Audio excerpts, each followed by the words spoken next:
Olá meus caros, aqui é o Corvo, e hoje volto para mais um tópico de The Witcher, para comentar desta vez um pouco sobre o conto do livro A Espada do Destino chamado O Fogo Eterno.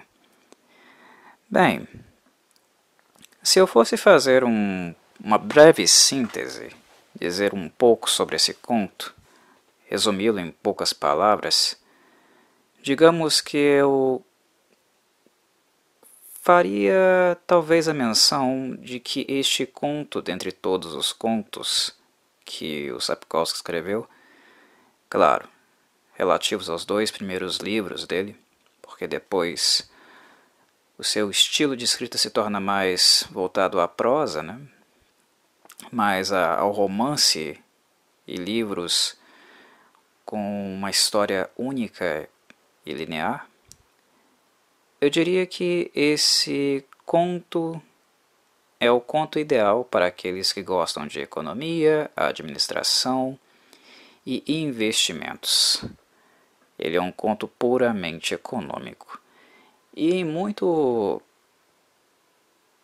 digamos que é também uma excelente demonstração de uma mente estratégica em atuação, uma mente mais voltada aos interesses financeiros, estratégias de mercado e, digamos, ao funcionamento de uma grande metrópole, uma cidade grande. Por si só, estas constatações nos levam a perceber que Sapkowski, embora seja um escritor que dedique muito do seu tempo a escrever contos muito políticos, críticos à estrutura social, a gama de gêneros e capacidade criativa dele está para além disso. Como o mundo de The Witcher se ambienta em um estilo de governo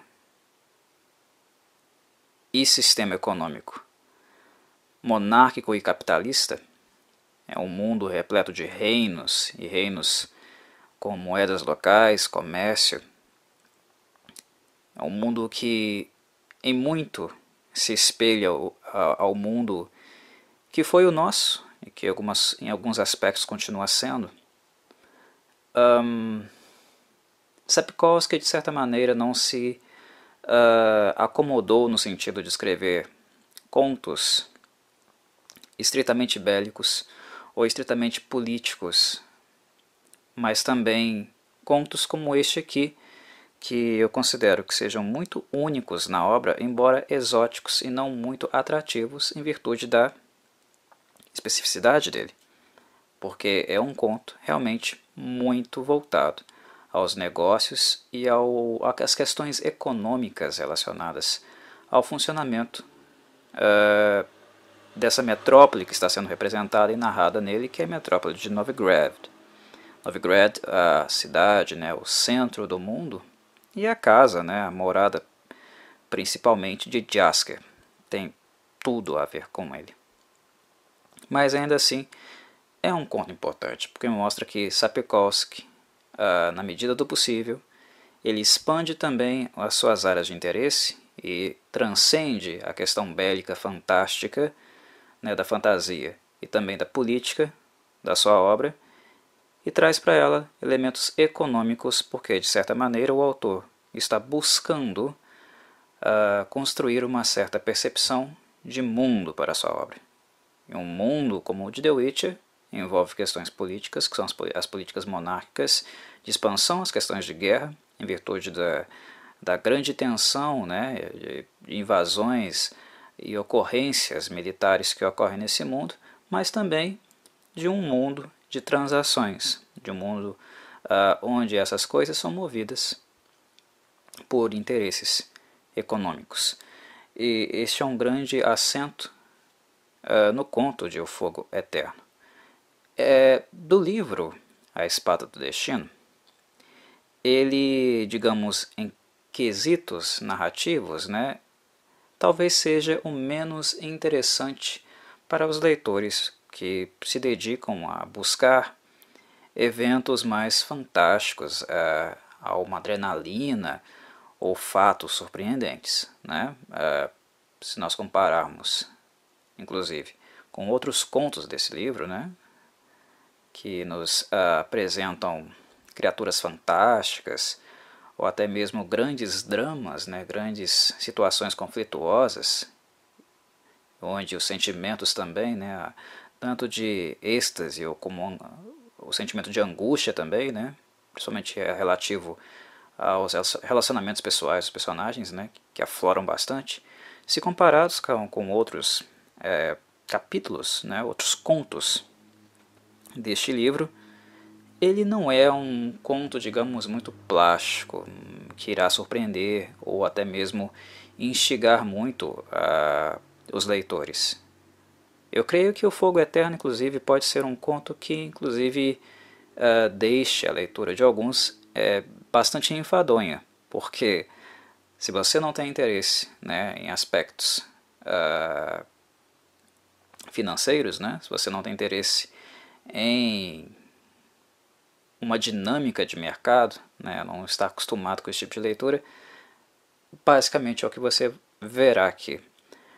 Mas verá isso, né, sendo coordenado, sendo guiado através da sagacidade, né, e das estratégias, e também, né, trambiques, porque também se trata disso, né, de uma criatura trambiqueira, embora ela não obre totalmente mal, mas ela causa alguns malefícios, que é, né, o personagem Delico, mais conhecido, né, pelo seu nome, que na verdade ele fala que é o nome, né, o qual chamam os amigos, né, Dudu.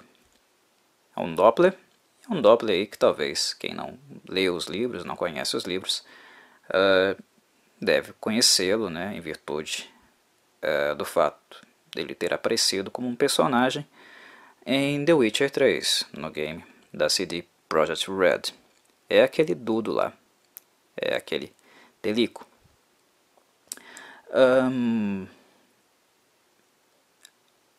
O Fogo Eterno tem algumas predileções narrativas no que diz respeito à condução de uma representatividade tanto sistemática do mundo de The Witcher, como também dos pilares, digamos, morais que se apresentam nele. Mas nesse caso voltados como eu havia falado, a representação da vida na metrópole. E a vida na metrópole em The Witcher, embora The Witcher tenha vários e vários reinos, não é tão ampla assim e não tão bem representada como é representada a cidade de Novigrad. A cidade de Novigrad tem aproximadamente 30 mil habitantes. É como descreve Jaskier, né? Uma cidade toda pavimentada, com muros, castelos, teatros, né? Grandes mercados, um cais, né? Um porto, bancos, né? Prostíbulos. É uma cidade grande, a grande metrópole do mundo de The Witcher.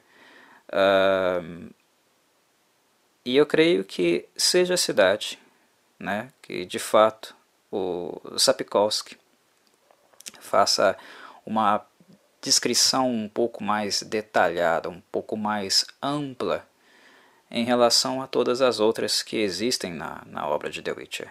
Ele passou bastante tempo, né, dedicando o tempo dele para nos informar um pouco sobre como é a vida de uma metrópole, mas tendo como espelho a cidade de Novigrad.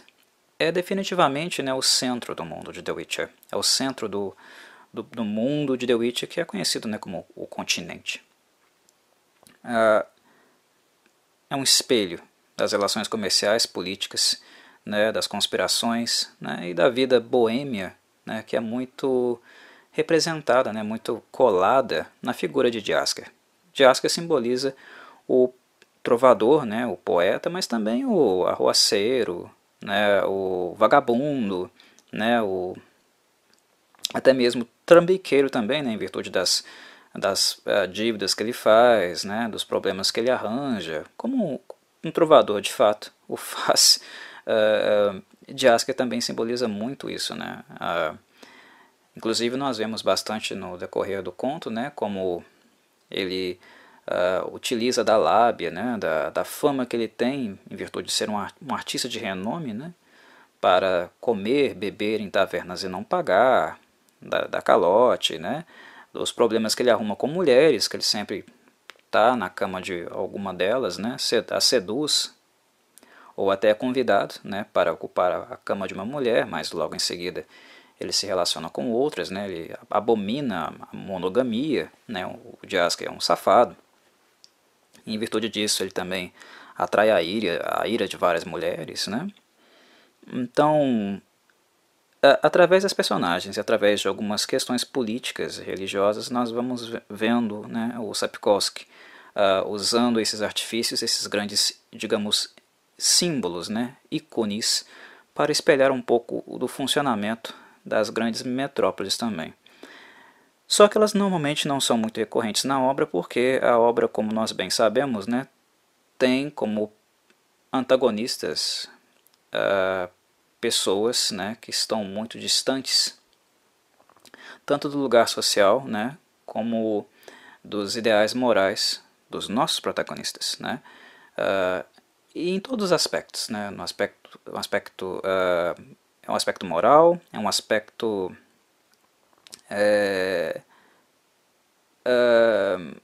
histórico também, né, em virtude da origem dessas pessoas, de onde elas vieram, né, e tem também uma questão aí que é uma questão étnica, né, étnica e cultural, porque o protagonismo da obra de The Witcher é voltado, né, é endereçado para personagens que nós podemos dizer que são personagens excluídos, né. Inclusive essa questão da exclusão, né, dos inumanos, né, que são alvo de grande preconceito e perseguição, que é o caso, né, de Geralt e Ciri, né, e Yennefer um pouco mais secundariamente, nem tanto assim, né, porque ela faz parte de uma instituição que é a instituição da magia, que tem lá os seus privilégios e também uma instituição bastante corrupta, né, mas de certa forma Geralt e Ciri, né, são personagens que fazem parte, né, dessa casta, né, de pessoas que têm uma proveniência étnica diferente, né, embora o Geralt na essência seja um humano, né, um humano que foi transformado em bruxo, sofreu uma mutação e por isso sofre preconceito, e Ciri vem de uma família real, mas tem como marca, né, o grande estigma que a persegue a questão do sangue antigo, do Herishaer, né, que faz com que as pessoas a tratem também de maneira diferente e também a persigam por toda a sua vida, porque desejam esse poder. Eles, por linhas tortas, né, linhas indiretas, eles não nasceram inumanos, mas acabaram entrando, né, nessa dimensão da inumanidade perseguida, né, da diferença perseguida, da minoria perseguida, em virtude do destino, né, e também da condição de vida que eles tinham a princípio, né. Geralt, como menino abandonado, acabou sendo transformado pelos bruxos, e a Ciri, por herdar o sangue antigo, também acabou assumindo traços muito particulares que acabaram colocando ela também nesse espectro das criaturas que são perseguidas. E o Fogo Eterno é um conto, né, que vai abordar justamente essa perseguição, mas aqui, né, através dos olhos e através da realidade de um Doppler. É uma realidade que é muito mais brutal, né, ainda muito mais extrema do que digamos, os inumanos parcialmente aceitos pelos humanos, né, que é uma crítica que o Dudo faz, né, de maneira bem colocada, né, de maneira bem sábia no conto, que é a questão que inclusive na discriminação, né, no nível de aceitabilidade das raças ditas inumanas, né, há diferenças, né? Ainda aquelas que são ainda mais perseguidas, né? Mais discriminadas do que outras, né? E ele questiona muito essa questão, né? Porque alguns são parcialmente aceitos e outros não. Quando na verdade todos deveriam ter direito, né, a dignidade, a existência. O questionamento do Dudo coloca, né, as das raças inumanas como algumas que merecem um pouco mais do que outras, mas na verdade, se nós formos transportar a discussão para uma dimensão ética, né, todas as raças deveriam ter direito à vida. Mas ele coloca, né, que não apenas elas não têm, né, e algumas têm, com alguns direitos controlados, enquanto outras são totalmente perseguidas e destruídas em virtude das suas características, né? E no caso deles, a característica da metamorfose, né? Eles são metamorfos mímicos, como Geralt os chama, né? E algo que o Dudo não gosta. Ele deixa claro, né, que ele é um Doppler. É esse o termo, né, que eles se escolhem chamar. Então, a questão da discriminação e a discriminação nas grandes metrópoles e pelas grandes expressões políticas, religiosas das metrópoles, né, digamos do status quo, do discurso dominante, será abordado aqui nesse conto. Mas há outras questões também que, digamos, enriquecem, povoam o fogo eterno, né? Primeiro, Geralt está em Novigrad em virtude de fazer a manutenção do seu próprio equipamento, né? Comprar um gibão novo, arreios para a plótica, entre outras questões.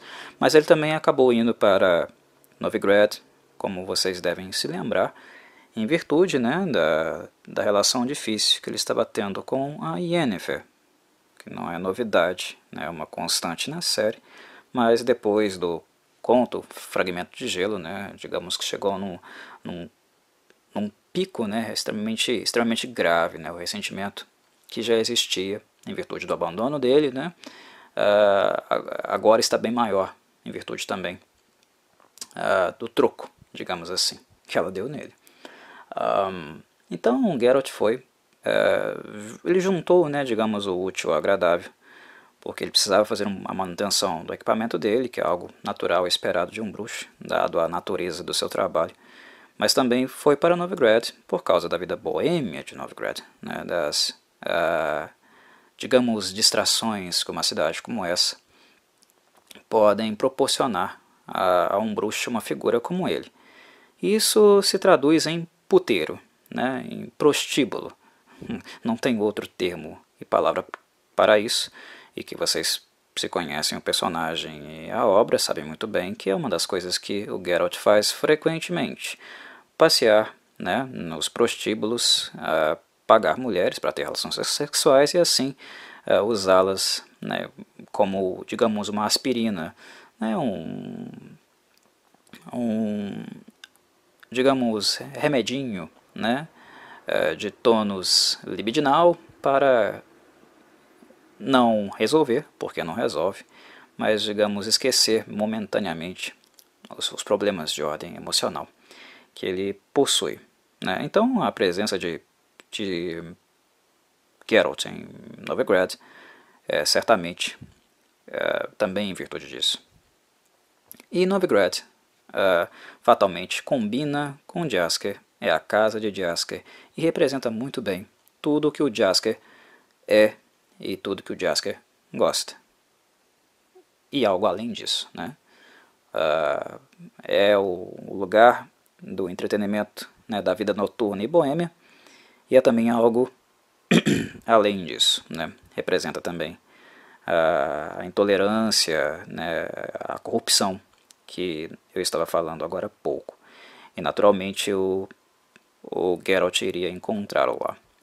Quando o bruxo está em Novigrad, é curioso como o Jaskier sempre se torna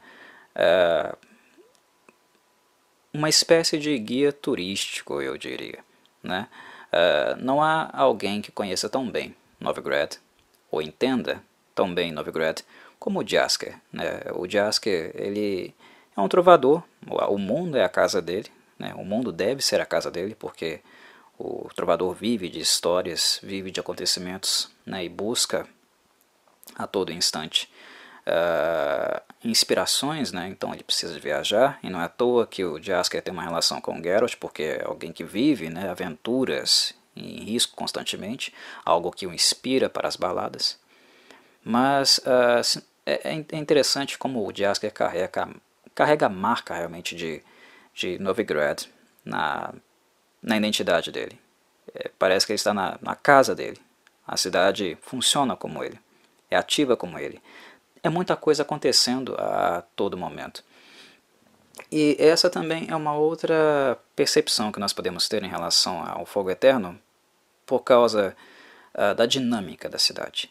Embora o conto não seja fantástico, ele não vá surpreender com criaturas mágicas e acontecimentos do Arco da Velha, nós percebemos como o andamento dele, a narrativa dele é muito veloz, muito apressada, mas não no mau sentido, né? É apenas no sentido de ser algo como se fosse algo verborrágico, né? Como se fosse a fala do Jaskier. Ele é uma metralhadora de verbos, palavras, e onde 60, 70% delas são bobagens, né? São tolices, o que torna também o personagem um pouco engraçado. Mas essa também é a dinâmica da cidade, porque ela é uma metrópole, né? Então a metrópole ela acontece o tempo inteiro, né? Ela muda o tempo inteiro, tem coisas acontecendo nela com uma velocidade gigantesca.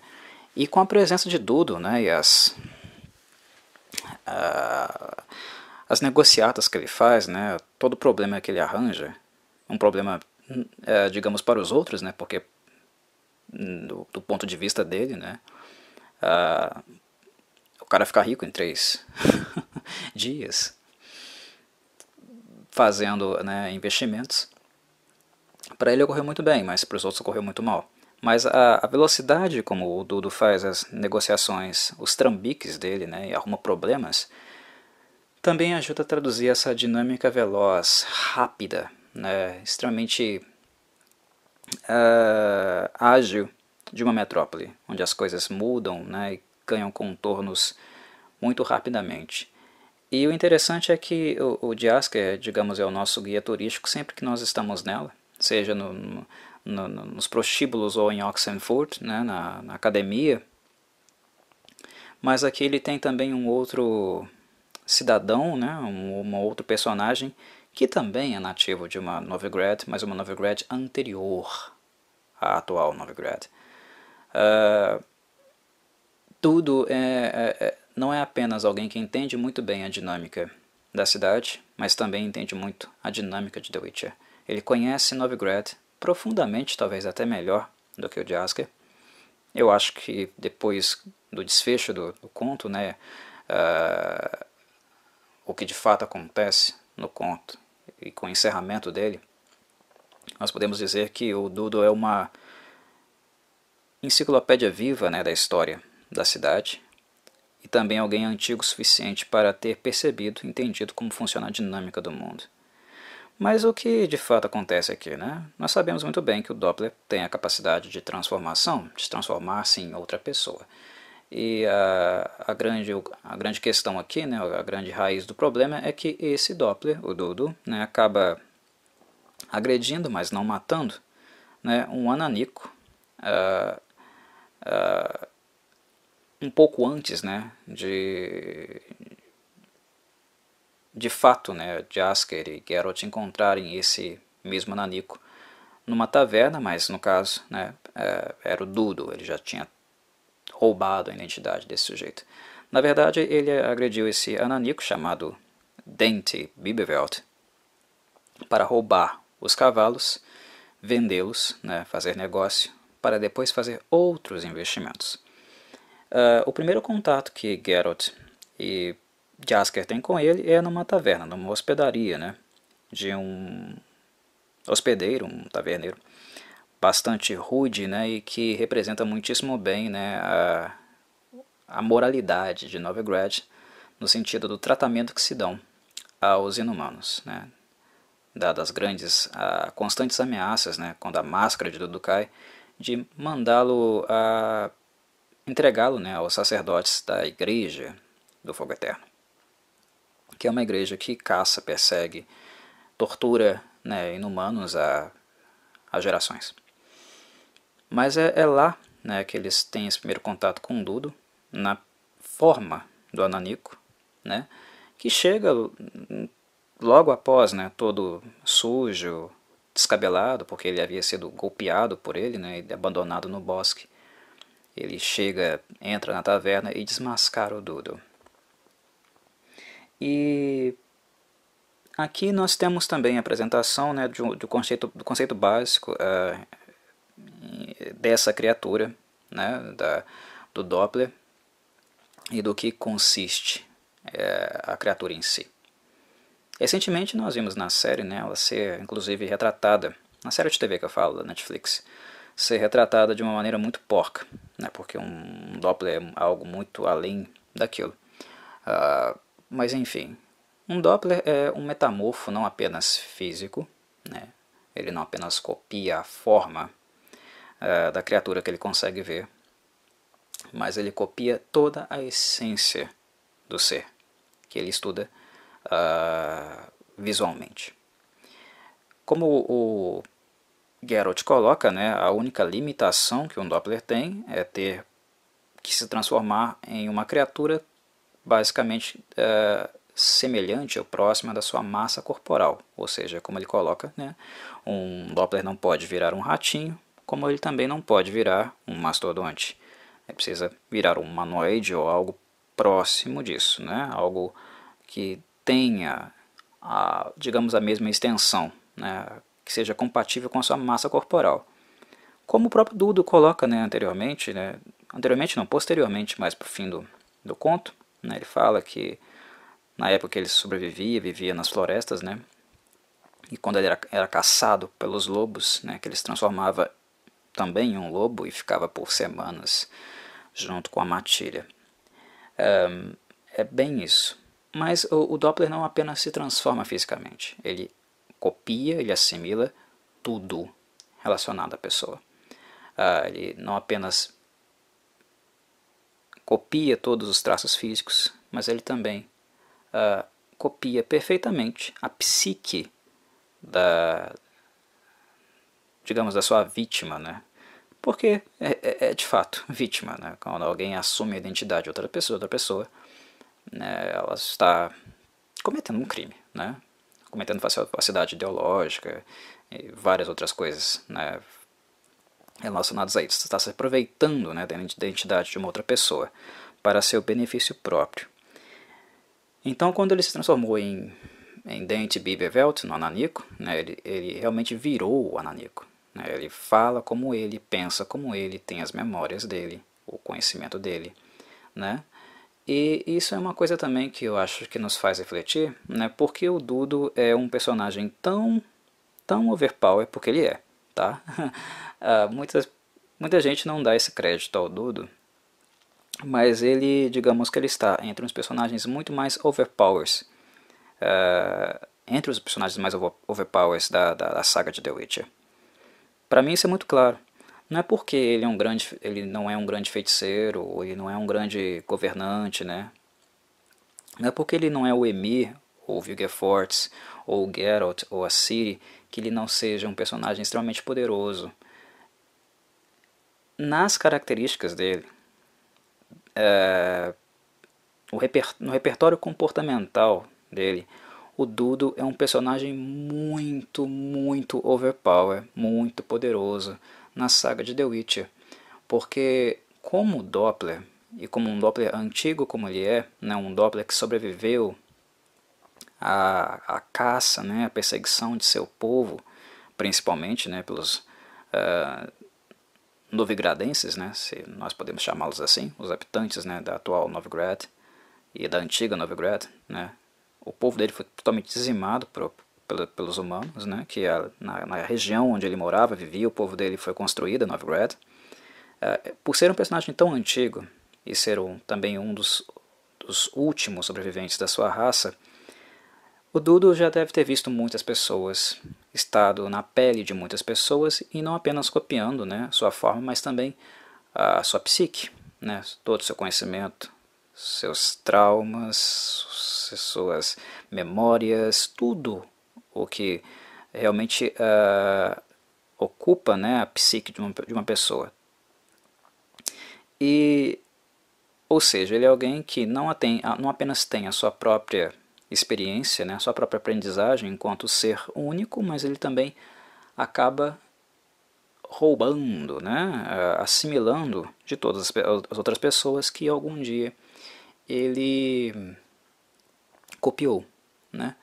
E se nós pensarmos nessa habilidade em sentido cumulativo, eu acho que ajuda um pouco, né, nós a entendermos por que o Dudo é um personagem tão overpower, né, e tão incrivelmente sagaz e esperto como o conto O Fogo Eterno nos mostra, como o conto nos indica. Isso ajuda a explicar um pouco por que os investimentos dele, né, o golpe que ele dá, acaba dando certo e gerando tantos frutos como acontece aqui no conto, porque nós vemos que o Dudo, né, a partir do momento que ele roubou os cavalos e vendeu no lugar certo, né, inclusive conseguindo um lucro muito maior do que o próprio Dente Bibervelt teria, né, vendendo os cavalos em outro lugar, né, e depois fazendo investimentos em coisas pequenas e conseguindo lucros maiores posteriormente, nós vemos que o Dudo ele tem um conhecimento não apenas local, como eu havia falado, mas também de mundo, né? A experiência dele é muito grande, então provavelmente ele se transformou em muitas pessoas e aprendeu muita coisa através dessas metamorfoses, né, dessas identidades e personas que ele assimilou. Eu acho que esse é o grande destaque, né, nos trambiques, né, em tudo que o Dudo faz em O Fogo Eterno. Isso gera um pouco, né, de confusão, eu acredito, né, a parte onde nós vamos descobrindo qual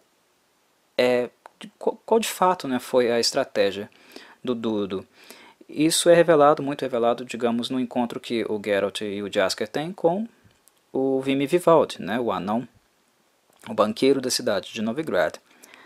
Ali nós vemos explicitado claramente, né, qual foi de fato o plano, né, o modus operandi que o Dudo adotou. Primeiro ele precisava de um pequeno, mas digamos uma grande quantia, porque ele vendeu 12 cavalos a 130 peças, né, então deu um dinheiro bom aí, né, uma porrada, né, 1.300, ou um pouco mais, né, do que isso, peças novigradenses, né, então ele precisava de um dinheiro inicial para fazer a entrada no investimento dele. Então ele acabou assaltando, né, o Dente Bibervelt. E aí ele conseguiu um dinheiro para fazer um investimento que ele queria, né, com esse dinheiro inicial que ele ganhou, né, que não foi pouco, investir em outras coisas, em outros materiais, para através desses outros materiais ganhar mais dinheiro ainda. E qual que é a estratégia dele, né? O Dudo, em virtude dele ter assimilado tantas pessoas, ele passou a ter um conhecimento de mundo, né? Então, digamos que se ele vê um comerciante importante na cidade, se ele vê um político importante na cidade, e como Novigrad é um lugar que passa muitas pessoas, né, de todas as partes do mundo, se ele se transforma em alguém, automaticamente ele assimila tudo que aquela pessoa carrega com ela. Então ele também passa a ter acesso a informações importantes e privilegiadas de mercado, né, políticas de estrutura que está acontecendo no mundo. Então o Dudo sabe o que está acontecendo em Novigrad, e através das pessoas que passam por Novigrad, ele acaba se descobrindo também muitas outras coisas que estão acontecendo pelo mundo de The Witcher como um todo. Então ele sabe que uma coisa vai dar lucro, ou virá a dar lucro em outro reino, mas não agora. Ele sabe de uma mercadoria que está em baixa, mas daqui a pouco, né, o valor de mercado dela irá aumentar exponencialmente, né, e isso nós vamos descobrindo na medida que nós vamos acompanhando o Geralt e o Jaskier, descobrindo, conversando, né, com o Vimy Vivaldi, junto com Dente Bibervelt, né, que foi descobrir quais eram os tais investimentos que ele havia feito, enquanto o Vivaldi, no caso, era o avalista, né, avalista, mediador desses investimentos.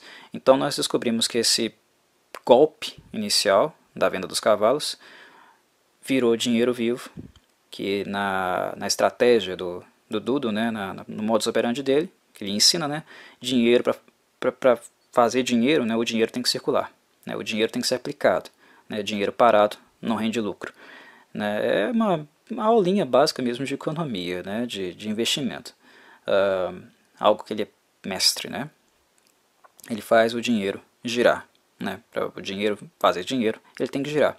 Só que por causa das informações privilegiadas dele, né, ele sabe exatamente no que investir e no que rapidamente esse investimento, devido ao aumento do valor de mercado das mercadorias, né, das peças que ele adquiriu por preços baixíssimos, iriam inflar, né, em pouco tempo e dar um grande lucro depois. Então ele investiu esse dinheiro em coisas, em peças, digamos, mercadorias, matérias-primas que eram momentaneamente porcaria. Mas em poucos dias, em virtude da escassez num determinado reino, né, não necessariamente em Novigrad, essas coisas iriam dar muito dinheiro. E foi exatamente a estratégia que ele adotou no princípio, porque o verdadeiro Ananico, né, o verdadeiro Bibevelt, achou que ele teria que vender o cavalo em uma outra localidade, porque lá ele conseguiria fazer um negócio melhor, porque em Novigrad não se tem tanto interesse assim em cavalos. Mas a escassez dos cavalos, né, e os cavalos vendidos realmente para alguém que tem interesse na cidade, né, que foi a estratégia que o Duda adotou, rendeu a ele muito mais dinheiro. Então ele sabe para quem vender, ele sabe onde a demanda está, né? Ele sabe o local do mundo, o reino em questão, onde uma mercadoria que é porcaria em Novigrad, que não tem valor absolutamente nenhum em Novigrad, será demandada daqui a uma semana, daqui a um mês, qual é o clima político e estrutural da cidade que demandará aquela matéria-prima que lá é rara, né? Então ele tem uma visão, digamos, globalizada de mercado, né? E isso que faz do Dudo um personagem especial e também poderoso, porque em 3 dias, né, num período de tempo assim surreal, ele comprou porcaria, investindo muito pouco, e ficou rico. Ele ganhou mais dinheiro, como o próprio Jasker menciona, né, ele ganhou tanto dinheiro, né, que ele mesmo, Jasker, se trabalhar durante a vida dele inteiro como trovador, né, como artista, ele nunca veria nada parecido, nada próximo de tanto dinheiro que o Dudo ganhou, né, nesses 3 dias fazendo esse tipo de investimento. E é claro, né, ele assaltou o Ananico, o Bibevelt, inclusive fez com que ele fosse, né, procurado por cobradores de impostos, né, colocou ele em maus lençóis, ele poderia ter sido preso, torturado.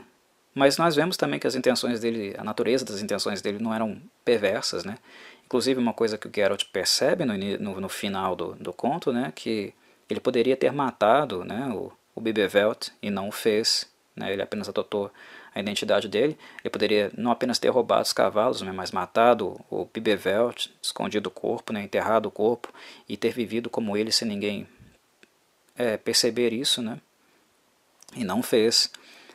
Quando o Bibevelt foi ameaçado, né, de prisão, né, ele tinha um dia para pagar os impostos, né, nas vendas, nos lucros, na verdade, que ele havia conseguido, né.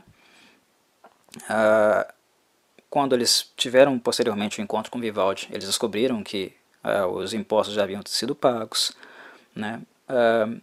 E o Geralt inclusive percebe isso, né, no final do conto do Fogo Eterno, quando o Dudo se transforma nele, né, em virtude de acreditar que o Geralt não o mataria, né, ou não o capturaria, não o feriria, por não conseguir bater, né, agredir a própria imagem dele. E aí que o Geralt explana isso, né, coloca isso para ele, que ele não era um Doppler maligno, né? Ele poderia ter, embora as ações dele não sejam ações muito, digamos, altruístas, né? Ele poderia ter feito coisas muito piores, ele poderia ter sido um assassino também, ele poderia ter matado o Bibevelt e não fez, né? Inclusive ele pagou também lá os impostos, né, na medida que o dinheiro dos investimentos começaram a cair na conta. E lembrando, né, o Vimy, para quem não entendeu, foi avalista nessas ações. O Dudo, em tese, ele foi basicamente apenas o Bibevelt durante o conto inteiro. E só no final que ele tomou essa imagem do Geralt, né, se transformou em Geralt e depois no Jaskier. Inclusive recebendo uma paulada, né, uma frigideirada lá da Véspula, né, aquela mulher que estava expulsando o Jaskier da casa dela no início do conto, em virtude da pulação de cerca dele, né. Mas enfim, o Geralt não sabia, né, ele sabia que o Dudo não ia agredi-lo, que ele não ia atacá-lo, porque esse aspecto maligno, esse espectro da violência, é algo que no caso do Dudo não combina com a natureza dele, né? Inclusive é algo que o Geralt reconhece.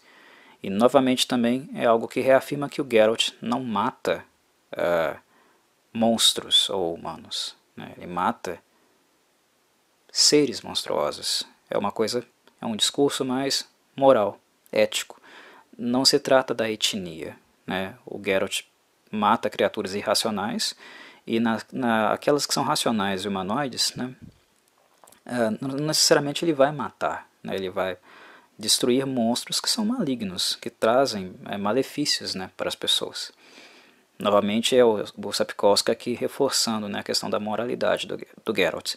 E ele percebe, né, que o Dudo não tem nada disso, né, que o Dudo é alguém naturalmente bom, ele não entende, né, ele não compreende esse aspecto violento, maligno e bárbaro dos seres humanos, porque não é algo que é compatível com a natureza dele. Então essa é a única parte, né, é o único elemento que o Dudo não consegue copiar. E é algo que fez o Geralt ter certeza, né, de que o Doppler não iria agredi-lo lá no final do conto, né? E também é o que faz com que o Geralt também não o agrida, que o Geralt deixe que ele saia, né, vá embora, e que no final tudo acaba dando certo, né, porque o Bibevelt, ao ver os lucros que o Dudo conseguiu arrecadar, também torna ele, né, o seu sócio, e digamos assim, dar carta branca, né, para ser de maneira oficial, né, o seu primo, digamos assim.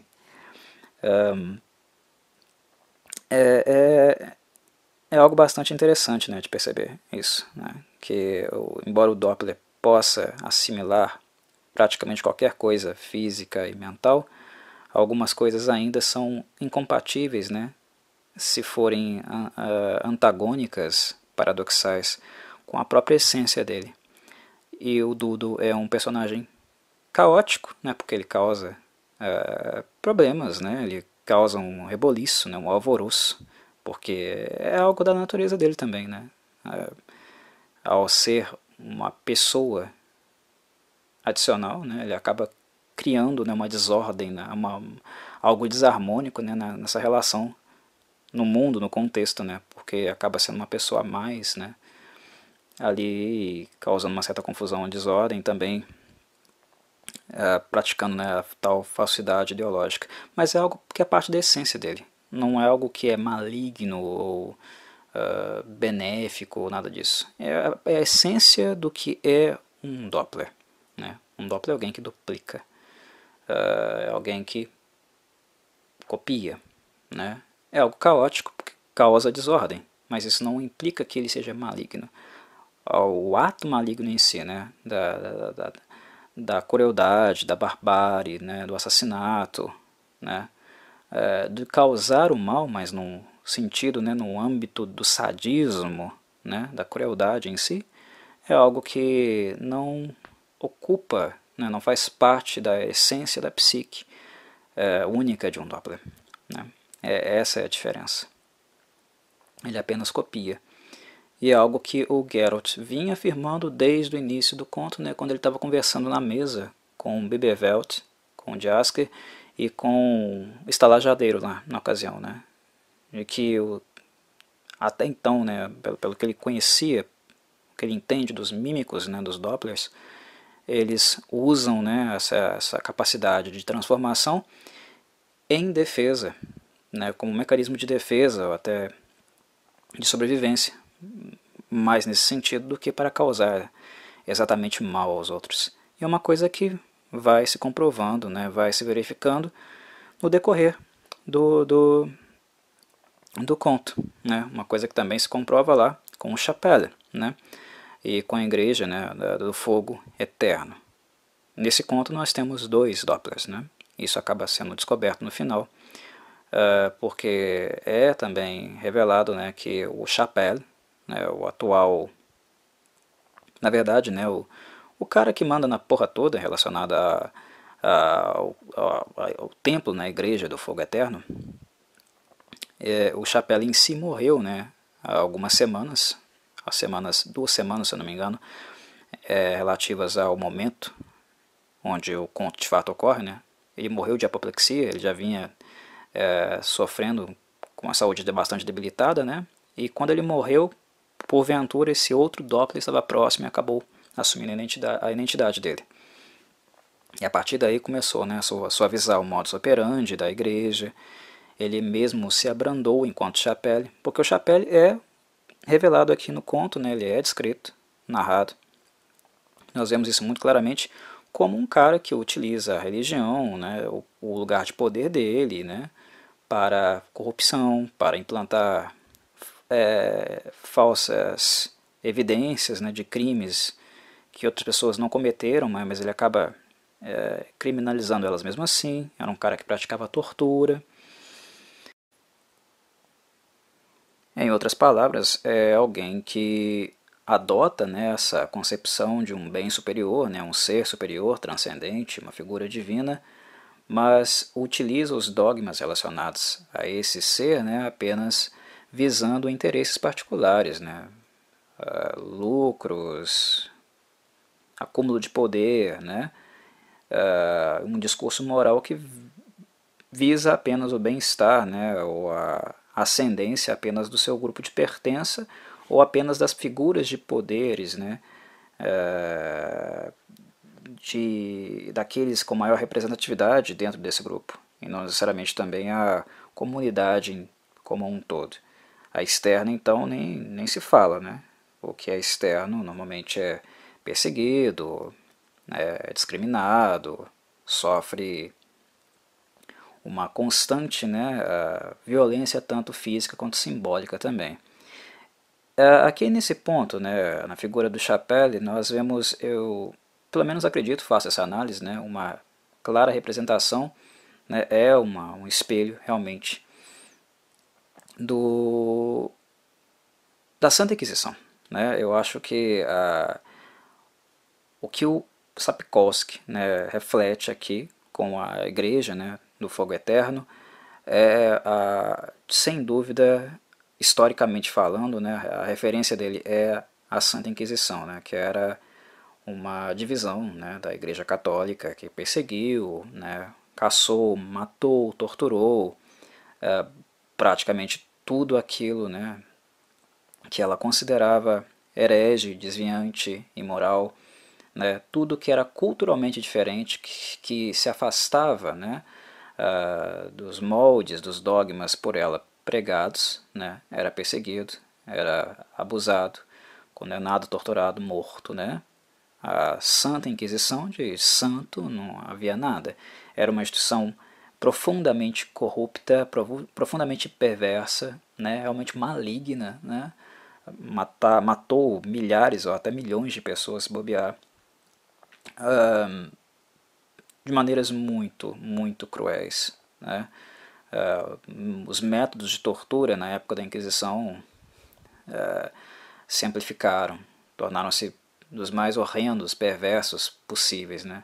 Algo que também o Sapkowski espelha, faz uma menção aqui no modo do que a própria Igreja do Fogo Eterno no conto, né, um tratamento, né, absurdo, horrendo que ela dá aos inumanos, né, o hospedeiro, né, o estalajadeiro lá, dono da taverna do início do conto, acaba refletindo um pouco sobre isso, né, revelando uma das técnicas, né, de tortura que eles utilizam, que no caso eles envolviam, né, o inumano com barro fresco, né, colocavam um corpo no forno, né, o barro secava e assava a própria criatura dentro dele, juntamente. É uma instituição assim horrenda, né, uma das piores da história da humanidade, né, uma, uma instituição totalmente fascista, né, com métodos de cruéis mesmo, de tortura, né, e que nós podemos identificar claramente, né,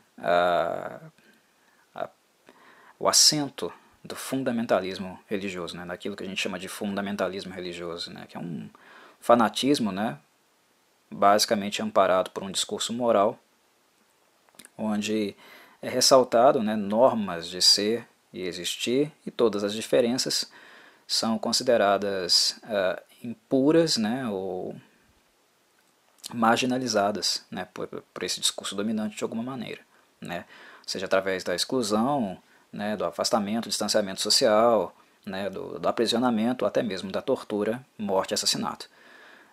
O fundamentalismo religioso é sempre um discurso institucionalizado, normativo, violento, agressivo e segregador, né, ele afasta, exclui, né, e destrói as diferenças em nome dessa moralidade, desses dogmas cegamente pregados, cultuados e nunca questionados, né?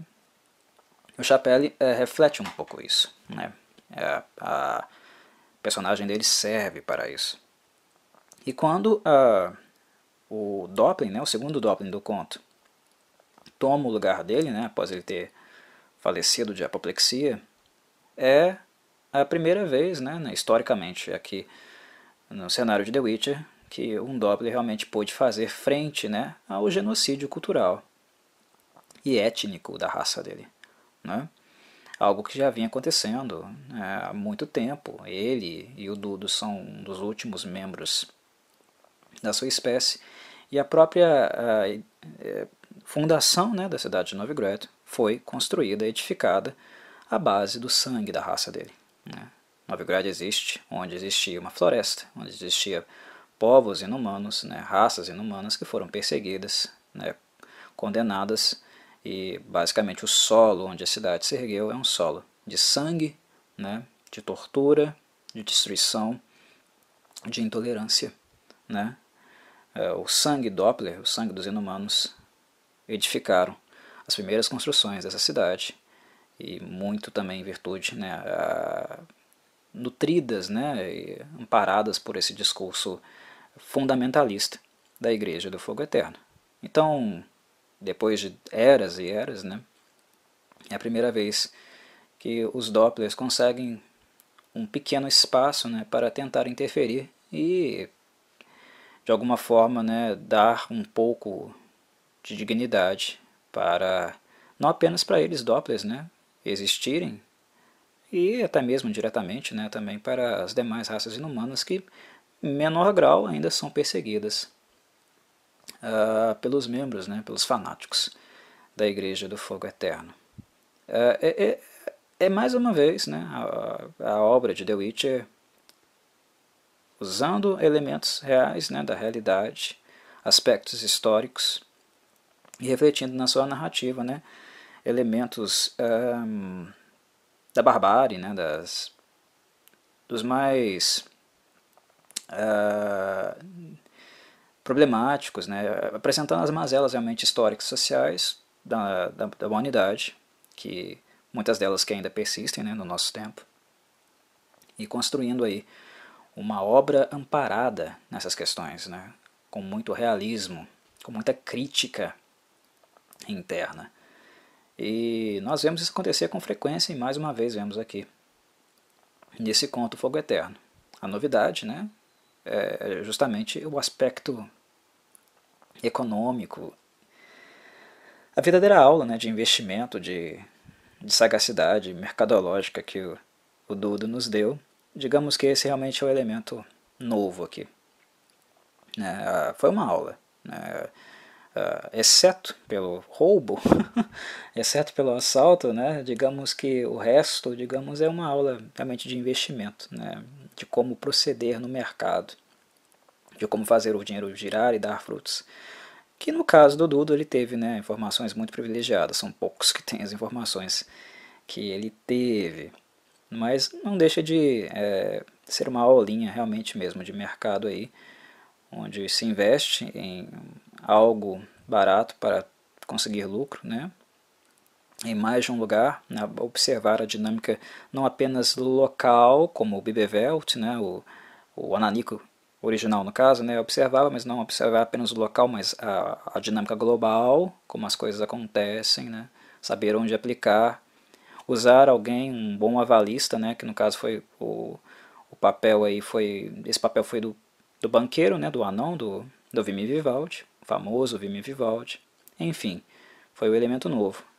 Essas questões políticas, né, sociais e religiosas nós já acompanhamos, né, em outros momentos, né, mas novamente voltam a aparecer aqui.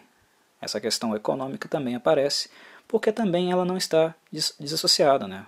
Quando a gente fala de questões históricas, políticas, sociais, a gente está falando de povos, de grupos, de disputas de poder, né, de busca por dignidade, de conflitos e tensões, e onde há dinheiro, há mercado, também há essas questões. Né? Muitas decisões políticas, muitas diretrizes sociais, né?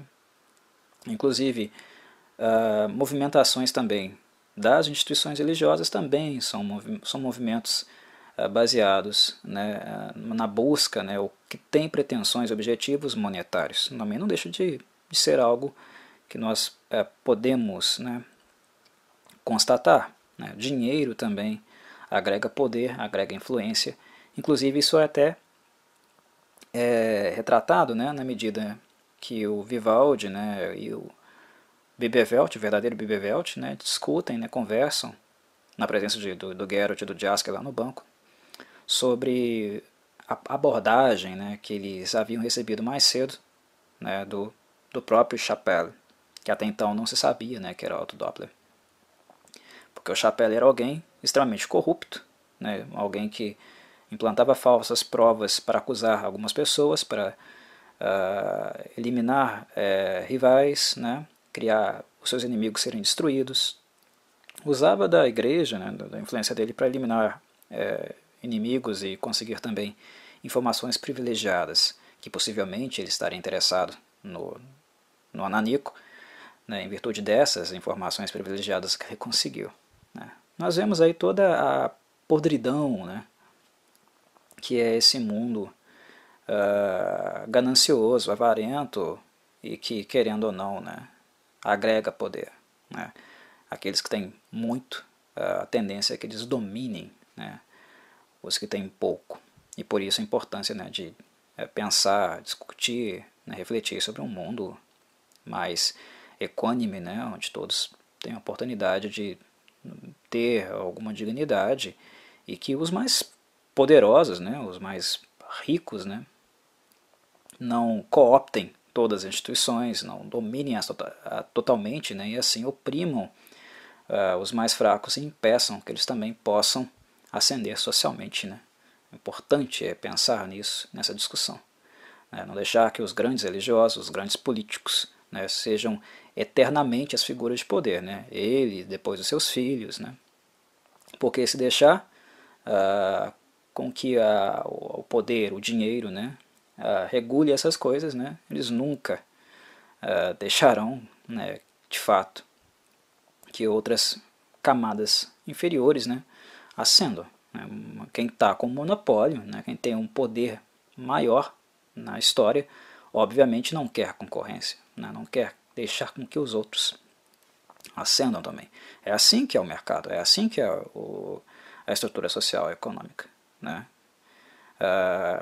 A competição, no caso, né, só é bonito no discurso, né, porque a igreja do fogo eterno não quer outra igreja rival do lado dela. Assim como o grande empresário também não quer, né, rivais, ele quer monopólio. Então é por isso que é importante, né, pensarmos nessas questões. E são coisas também que a obra de The Witcher, que é uma obra extremamente pontual, inteligente. Sapkowski é um cara muito...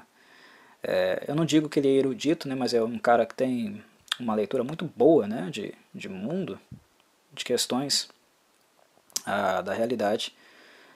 Ele mostra isso, né, ele exibe isso na forma como ele escreve The Witch. Acaba fazendo aí, nesses contornos, nessas histórias a princípio, né, simples e fantasiosas, uma grande leitura, uma leitura apurada da realidade como um todo. Mas eu acho que já tá na hora de parar. Creio que eu já tenha tocado nos aspectos mais marcantes e importantes desse conto, que é o fogo eterno. Então, meus caros, deixo aqui o meu abraço a vocês e até um próximo vídeo.